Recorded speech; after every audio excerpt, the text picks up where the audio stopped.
এবং কালকে অথবা পরশু দিন যেদিনই চাঁদ দেখবে সেদিনই ঈদ উল ফিতর হবে। তো ঈদ উল ফিতর উপলক্ষে আমি রাজ্যবাসীকে শুভেচ্ছা জানাচ্ছি, তৎসঙ্গে সকলের মঙ্গল কামনা করছি।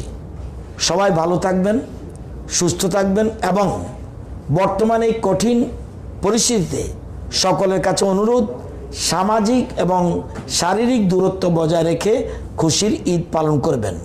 আপনারা জানেন জমিয়ত উলামায়ে হিন্দের রাজ্য সভাপতি জমিয়ত উলামায়ে হিন্দের রাজ্য সভাপতি মুফতি তৈবুর রহমান জি, সহসভাপতি আব্দুল রহমান জি এবং অফিস সম্পাদক মোহাম্মদ আমিনুল ইসলাম জি রাজ্যের ধর্মপ্রাণ মুসলিম সম্প্রদায়ের মানুষের কাছে আবেদন রেখেছেন যে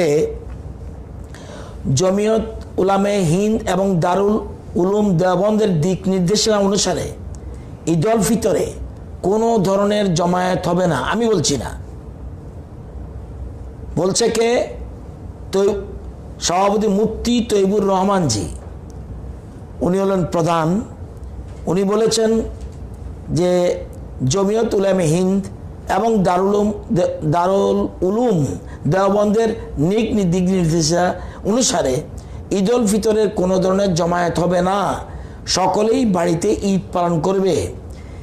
উনি আরও বলেছেন ঈদগাহে এবং মসজিদে নিয়ম রক্ষায় শুধুমাত্র 5 জন সামাজিক দূরত্ব বজায় রেখে নামাজ আদায় করবে। উনি ওনার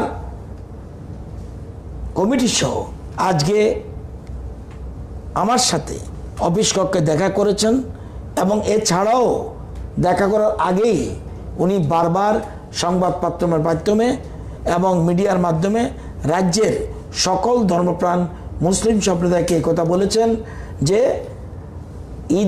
ঈদগাহে কিংবা মসজিদে 5 জনের বেশি সোশ্যাল ডিস্টেন্স মেনটেন করে নামাজ পড়বেন, যেহেতু নিয়ম রক্ষার্থে।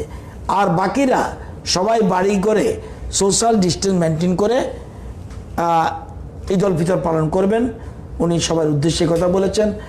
আমার এখানে যখন এসেছিল তখন কিছু কিছু সাংবাদিক বন্ধু ওনারাও ওনার ইন্টারভিউ নিয়েছেন। তো এই কথার জন্য আমি নিজেও সবার প্রতি, বিশেষ করে এই শুভ দিনে ওনাদেরকে শুভেচ্ছা জানাচ্ছি। এবং যারা অন্যান্য সম্প্রদায় রয়েছেন, কোনো কারণে 5-এর জায়গায় 6 হয়ে গেল, 7 হয়ে গেল, কোনো কারণে যদিও হবে না, ওনার নির্দেশ নিশ্চয়ই সবাই অক্ষরে অক্ষরে পালন করবে আমার বিশ্বাস। যদি কোনো কারণে 7-8 হয়েও যায়, সেখানে যেন কোনো মিসআন্ডারস্ট্যান্ডিং, ভুল বোঝাবুঝি না হয়।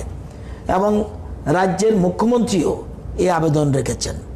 প্লাস তবু আমরা বলবো যে সোশ্যাল ডিস্টেন্স মেনটেন করে কোনো বাড়িতেও যদি বাড়ির লোক 10-15 জন হতে পারে, সেখানে বাড়ির ভিতরে সোশ্যাল ডিস্টেন্স মেনটেন করেই সবার জন্য এই ঈদ উল ফিতরটা পালন করে।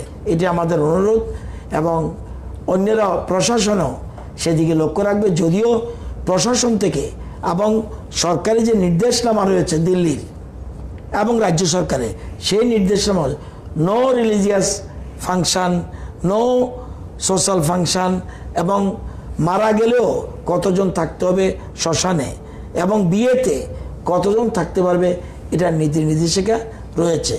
এক্ষেত্রেও সবাই আমার বিশ্বাস এটাকে যথাযথ পালন করবে।